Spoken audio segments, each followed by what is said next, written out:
to buy her love a sword of steel. Johnny has gone for a soldier. Alright, estudiantes, we have made it to the final lesson of this section. This one's called The World Turned Upside Down, and of course a lot of stuff's got to happen in this lesson, so we might as well get right to it. First thing you need to know is when Howe's army left Philadelphia to go and pursue George Washington's army, Congress reoccupied it. So it became the Patriot capital again. The British capturing of the city kind of became a non-event. But Benedict Arnold, who was still recovering from his wounds that he suffered leading the American army to victory at the Battle of Saratoga, they sent him there to just kind of rest and take it easy. And he was already extremely discontented by this point. I mean, he was almost done with his efforts of even trying to help the Patriot cause. So much stuff had happened to him. He wasn't getting the promotions, wasn't getting the credit. He didn't get along with any of the other officers. Of course, he had been brought up on court-martial charges. He was going to have to go to court and defend himself. And he was already at this point selling information and stuff to the British. He was already taking supplies that were supposed to be sent to the American army, and he was selling some of it on the side. So he was already involved in some pretty devious behavior. But that's not what's going to push him over the edge. Philadelphia was full of loyalists, people who actually supported the British Empire and wanted them to win. And one of them happened to have a very beautiful young daughter named Peggy Shippen. Now, she's 18 years old when she meets the 38-year-old Benedict Arnold. But Arnold's wife had also recently died. That just added more pain and misery to his life. And he just felt, he was getting hosed over, basically. And Peggy Shippen is going to set her sights on America's most bold and courageous and gifted commander. And before you know it, these two are married. Now, her father, as I said, is a loyalist. 100% supports the British Empire, wants them to win. As far as her opinions, well, you can just take a guess. But she and Arnold are going to be talking constantly about this issue, and it's going to push him over the edge. The power of a beautiful young woman over a jaded military officer, well, there you have it. When he is well enough to return to active duty, Washington actually says, "Hey, Benny, you ready? We're going to go win this war. I'm going to give you one of the wings of my Continental Army." So this is like put him as the number 2 or number 3 guy in Washington's army. And Arnold's like, my legs still kind of bother me. Why don't you send me to West Point? Now, West Point was a very key position in the American defense. The British still had this plan of cutting off New England and isolating it from the other American colonies. And this fort was critical. So when Arnold goes there to take command of the fort, Peggy goes with him. And as I said, he's already selling stuff. He's already been passed over for promotion. He's pretty much done. So, just so happens, huge coincidence, it's September of 1781. George Washington is there at West Point to oversee the fortifications. And he's supposed to meet with Arnold and discuss the fort's defenses and strategy and all this stuff. There are 3 irregular U.S. soldiers who are along the Hudson River. They stop this guy who's riding along in civilian clothes, and they're probably looking to rob him, to be 100% honest, because these guys are kind of, miserable condition themselves. So this guy acts a little funny. They decide they're going to search him. And in the course of searching him, they uncover these papers. Now, one of them was a very detailed map of the American fortifications at West Point, and it had troop numbers, commanders, positions. The other piece of paper actually was a pass written out by Benedict Arnold, signed by Benedict Arnold, that allowed some guy named John Andre to have a free pass on and off of the American position. So, as I said, Washington was there, and whenever this was discovered, they passed it up to their commanders. And someone said, you need to go tell the commander, tell the general that one of our officers is trying to betray us to the British. This is very important. Now, they meant Washington. But in the course of this being passed from one guy to another, it kind of gets lost in translation. So they go rushing to Benedict Arnold's door and start banging on the door. And they're like, sir, we caught a spy trying to give information to the enemy. One of our officers is trying to betray us to the British. And Arnold's like, that's interesting. Okay, thanks. And he dismisses the guy. He goes to his wife, Peggy, and he's like, I've got to get out of here. I have almost no time. I just need to run. You just stay here, delay. Act surprised. Act surprised. So when Washington hears that this British spy has been captured, and there are papers from Arnold basically going to sell the fort to the British, he's furious. He's like, who can we trust? So he gets on his horse and he rides over. He starts beating on the door. And of course, he walks in, and Peggy was willing to do whatever it took to allow her husband to escape. Now, it's a well-known fact that all the American officers just adored Peggy Arnold now by this point. A lot of them said, she was just the most beautiful woman they'd ever seen. So she's acting all hysterical. She actually loosens her corset up, and she's sitting on the corner of the bed, all bent over, just bawling. And Washington, he's a guy, so he's like, yeah. And he goes over there and he's like, it's okay, we'll get this sorted out, all this stuff. So he's saying they're trying to comfort her. That allows John Andre's accomplice, Benedict Arnold, to actually escape. Now, Andre is done. When they caught him, it's like I mentioned in an earlier video. They have your trial that evening, the next day, rope around your neck, done. Arnold gets to the Hudson, and there's a ship there, very appropriately named the Vulture, and it's waiting for John Andre. And when they see Arnold, they're like, what's up? And he tells them, dude, John Andre got caught. I barely escaped. This is bad. I need to join you guys now. So he climbs on this ship, like I said, very appropriate name, the Vulture, and he sails off to join the British. Now, the Americans do make a major attempt to try and capture Benedict Arnold. Very fascinating story, but they send spies to basically into New York, where he's sent to try and route his routine, and they're going to bag him one day and pull him back. We're going to put him on trial, and we're going to hang him. And they followed him for weeks. And the night that they were going to nab him, he mysteriously gets transferred somewhere else. That's how in just detail and just how in focus the espionage in this war actually was. The spying and all of this stuff. Someone tipped them off. He gets shipped away. Now, he is going to become an officer in the British Army. He is going to get sent to Virginia. He is going to burn Thomas Jefferson's tobacco stores. But he's never going to get the command from the British that he wanted either, because they just flat out didn't trust him. The whole thing with John Andre, the way it went down, they're like, eh. So they keep him at a distance as well. And he's going to die a very poor man, a very broke man, living back in England with his wife. And it's just a sad, why, Benny? Why did you do it?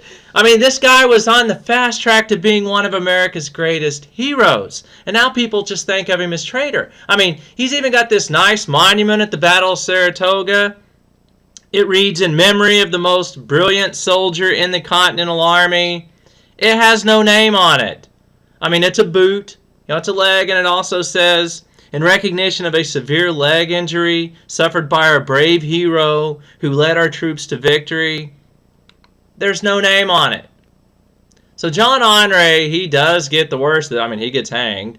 At least Benedict Arnold gets to survive the war. But, dude, why'd you do it, Benny? Why? All right, real quickly. When the rest of the world starts realizing Britain's in trouble here, they're going to jump in. Spain, Bernardo de Galvez, he was the Spanish governor of Louisiana. When he realizes that the tide of the war is turned and the Americans are winning, he's like, we're going to jump in on this. Now, honestly, they wanted territory. You can see here they capture Baton Rouge, they capture Natchez, they capture Mobile, but they do start sending aid, money, supplies to American troops on the western frontier. They also go as far as Pensacola and capture that. So the tide of the war is really starting to turn. Everyone else is seeing the British going down. They're like, oh yeah, we're going to jump in. They all want to capitalize.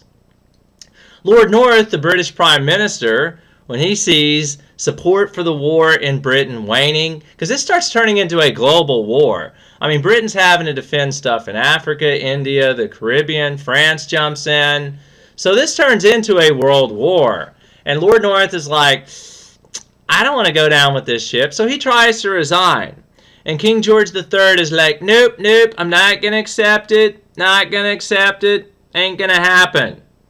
So, as the British start having to send their navy around the world to defend their vast empire, it opens up the gates. I mean, now blockade runners can get in and out. We can start shipping goods out. More importantly, we can start getting weapons and supplies and things like that in.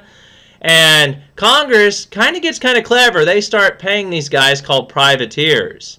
These are just private people who have these ships that they put artillery on them, and they go out and they start attacking British ships. So this is like being a buccaneer. You know, if it's piracy if you're doing it on your own. If you're doing it under the flag of a country or with the blessing of a country, you get to be a buccaneer. Or an even nicer word, we'll call you a privateer. So you can actually profit off going out and attacking British ships, you know, and their commerce. Whatever you capture, you get to keep a certain percentage of it. This works out very well. Now, as the tide of the war turns, Britain starts turning more and more to their Native American allies. And obviously, a lot of these tribes are going to side with the British because they're like, yeah, the Americans, if they win, they're going to come try and steal our land. So Joseph Brant and the Mohawks, they lead this pro-British coalition against the Americans. And the British encourage them, why don't you start attacking the frontier settlements some more, causing some more trouble? So they do. And British commanders in Fort Detroit, they even were like, we'll start paying you for American scalps. So the longer this war goes on, the nastier it gets, the more brutal it becomes. And George Washington's response to this is absolutely ruthless. It was a brutal winter, very cold, and he sent part of the American army out, I believe they were under the command of General Sullivan, to go and attack these Mohawk villages and other tribes that were allied with the Mohawks. So what they did is they went in, they sacked and burned these Native American villages to the ground and just left them there. Basically, no food, no shelter, no protection.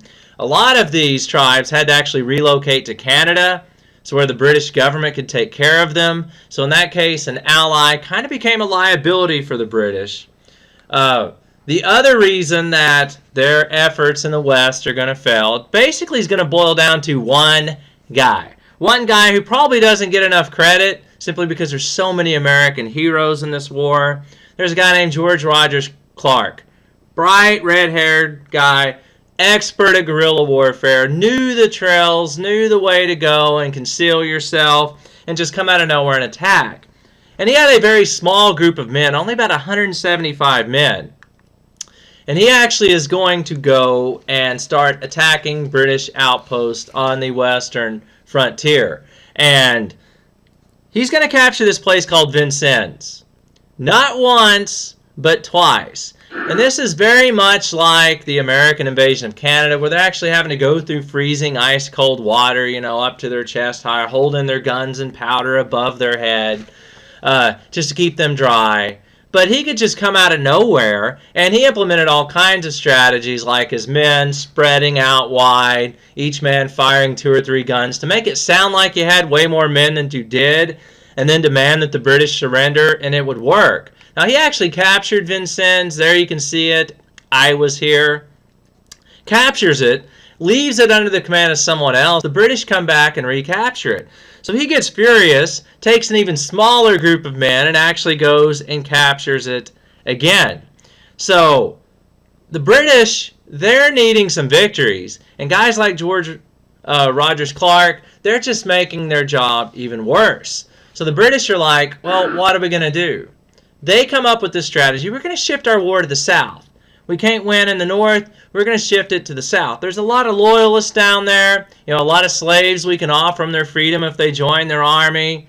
So we're going to go down there and we're going to turn the tide of this war, get some momentum. They capture Charleston. They capture Savannah. Oh, great. But same thing. Just like in the north, you capture New York City, Philadelphia. Doesn't matter. The war is going to drag on. So these are very ineffective strategies. You've also got Daniel Morgan has what is probably the most brilliant American victory of the entire war. If you've ever seen the movie The Patriot, the battle scene at the end with Mel Gibson, they basically lifted the figures in the South and made up these fake characters and put them in the movie because at the end of the movie, Mel Gibson had to kill the guy, for the audience to be like, yeah, Americans want blood and death in their movies. Now, the arrogant British jerk in the movie, played by Lucius Malfoy, the guy in the Harry Potter movies, he's a brilliant bad guy. So, he was Bannister Tarleton, which was this ruthless British officer, this British cavalry commander, this British dragoon leader who was brutal. He did hack down guys when they were running away or trying to surrender, but to my knowledge, they never did some of the extremely awful things that this guy did in the movie, like locking people in churches and setting the church on fire while they burn alive. But they put stuff in that there to make the audience hate him even more. And then they basically took Francis Marion and Daniel Morgan and meshed them together into Mel Gibson's character in that movie. And we'll get to Francis Marion here in a second. But Daniel Morgan, of course the Virginia rifleman, he gets sent south along with General Greene to take command of the American Southern Army.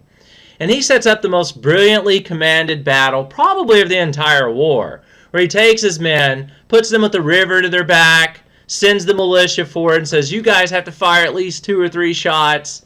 If you don't, we're going to shoot you when you try to run. Now, the river at their back, that's critical because you can't run. And these American soldiers knew that Tarleton would kill you if you tried to surrender. So these guys are going to fight like the devil. And he basically uses Tarleton's his aggression against him and gets him to attack and gets him to do the cavalry charge when he sees the militia running because he's like, yeah, we're going to go destroy them. Arnold had his men hidden in a hill, behind them. So when the British charged, they were in disarray, and there's Morgan's men, and he just pound cakes them right there on the scene. Destroys Tarleton in the Battle of the Cowpens. Now, Francis Marion, for most of the movie The Patriot, that's who Mel Gibson's character actually is. They call him the Swamp Fox. Very small number of men, but he would hide out in the swamps, use the swamp marshland to conceal his men, hit and run tactics, jump out, attack the British, run away, take and steal British uniforms, dress up like your British officers, ride up, steal their supplies, ambush them, all this stuff. So the British, they were like, man, the devil himself couldn't defeat Francis Marion. So for most of the movie, that's who Mel Gibson's character actually was. Then at the end of the war, he turns into Daniel Morgan all of a sudden. Because that battle at the end, that's the Cowpens. I mean, that's Daniel Morgan's battle. So the British, they just don't seem to be able to win. And they change commanders. Lord Cornwallis becomes the head of the British Army. He stations his army at Yorktown. From there, he could be supplied from New York by land or by sea. He could send troops wherever he needed them quickly. But by this point, France is in the game. And when France gets in the game, very slowly they're going to start sending some troops over. But the most important part is their navy. And when the French soldiers finally show up, they're going to be under the command of this guy. Now, I always pronounce his name wrong, but it's fun to pronounce it this way. I love to call him Jean Rassembier. because it sounds French, but I've always heard it pronounced John Rochambeau. But I like to say Jean Rochambeau because it's way more fun. So, Jean Rochambeau shows up, and he's there to help. Now, there's actually more French soldiers with Washington's army at the end than there are Americans. Washington's got about 9,000 American soldiers. There's actually about 15,000 French soldiers. But, they're not going to want to be under the command of Washington. Washington has to play this very carefully because you got to coordinate us, the French army, and their navy. But whenever the French Navy shows up, they actually beat back the British naval forces outside of Yorktown. And Washington's like, we've got an opportunity here. So he marches his army at the double quick down to Yorktown. He's like, we're gonna bottle these guys up. So when the British realize what's happening, they send their navy down there to try and rescue them. A second time, the French beat them back. So Cornwallis is like, I gotta bust out of here. So they launch this big assault against the American positions. And when they're trying to do this, this is in October of 1781, we're going to get the Battle of Yorktown. Now, here's another great American hero. Kind of the story on him's a little bit exaggerated, but it's still really cool. One of the Americans on the field that day was a guy named Thomas Nelson. Thomas Nelson was a signer of the Declaration of Independence. He replaced Thomas Jefferson as governor of the state of Virginia. And when the war started, not only was he the big signer of the Declaration of Independence, he took a personal loan for about $2 million, which was an insane amount of money back then, just to help fund Virginia's war effort. Now, the state of Virginia is never going to pay this back, which kind of is crazy, but they just don't. But he goes into financial ruin during this, and he had a very wealthy family, nice little plantation estate there with those little, not very nice brick home. And when the war started, he said, man, the British ever come to Virginia, in Norfolk County, I will not wait for orders. I will drive them into the sea myself.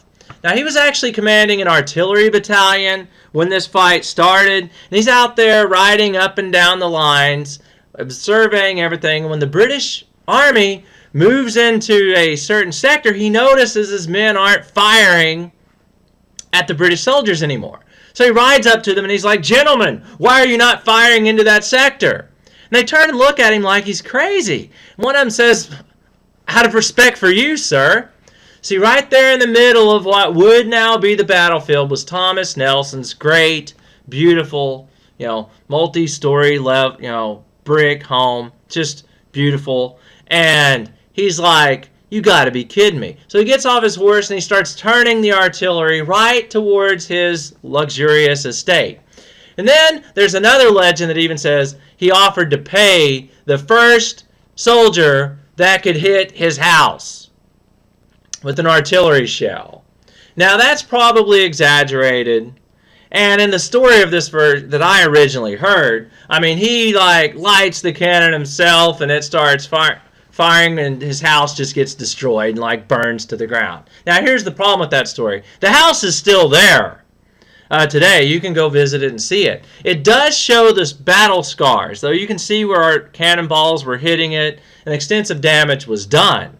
But irregardless, he does actually turn the artillery on his own home because British officers had taken up there and they were basically using it as their headquarters. So Lafayette actually rides up and he sees this house and this yard and this estate getting pummeled by artillery. And he's like, he thinks it's a shame and he looks at it and he's like, whose house is that? And Thomas Nelson turns to him and kind of turns back to the house and just sits there and says, mine. Now this works because the British are actually driven back and now the British are trapped. Around the clock they're getting bombarded by Washington's army, the French army, and the French Navy. And there were two key positions left for the Americans to capture. There were these two British outposts named 9 and 10. The British didn't get too clever in naming these, so they were just 1, 2, 3, 4. You get the picture.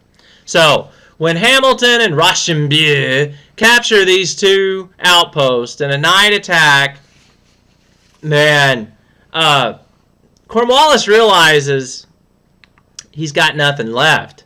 So on the morning of October the 17th, 1781, he sits down and he writes the following message to George Washington. Sir, I propose a cessation of hostilities for 24 hours, and that officers be appointed by each side to settle the terms of the surrender of the post at York and Gloucester. And a lone British drummer boy pretty soon emerges along with a red-coated officer. The officer's got a white handkerchief in his hands, and he starts walking toward the Americans. Now, this is crazy because for several weeks now, there's been around-the-clock bombardment, and now it's eerily silent. The only thing you can hear is this drummer boy. And they come up, they meet with the American officers, and it's decided they're going to surrender. And on October the 19th, Washington will accept the surrender of Cornwallis's army. And the surrender terms or final strokes are put on him just as this massive British fleet, loaded down with thousands of British reinforcements, is setting out for Virginia. The British were going to fight what they called the all-or-nothing battle. Little do they know, it had already been fought. Later that day, the British surrender out in this open meadow. And at their head is not General Cornwallis, it's his second-in-command, a guy named Charles O'Hara. Cornwallis could not bring himself to surrender the Americans. He's like, nope, I can't do it, can't do it, can't do it. And as they're marching out, they're playing a very appropriate tune. It's called The World Turned Upside Down. The Americans are standing on one side of the road. The French are on the other.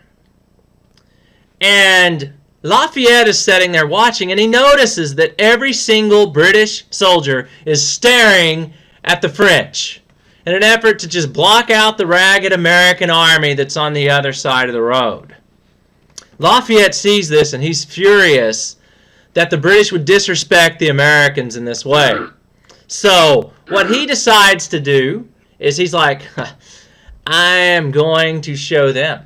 So he turns and he rides over to his regimental band, and he says something to them.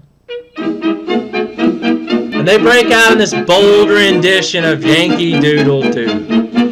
And of course, when this happens, every single British soldier's head just instinctively turns over, and they start staring into the eyes of their former subjects.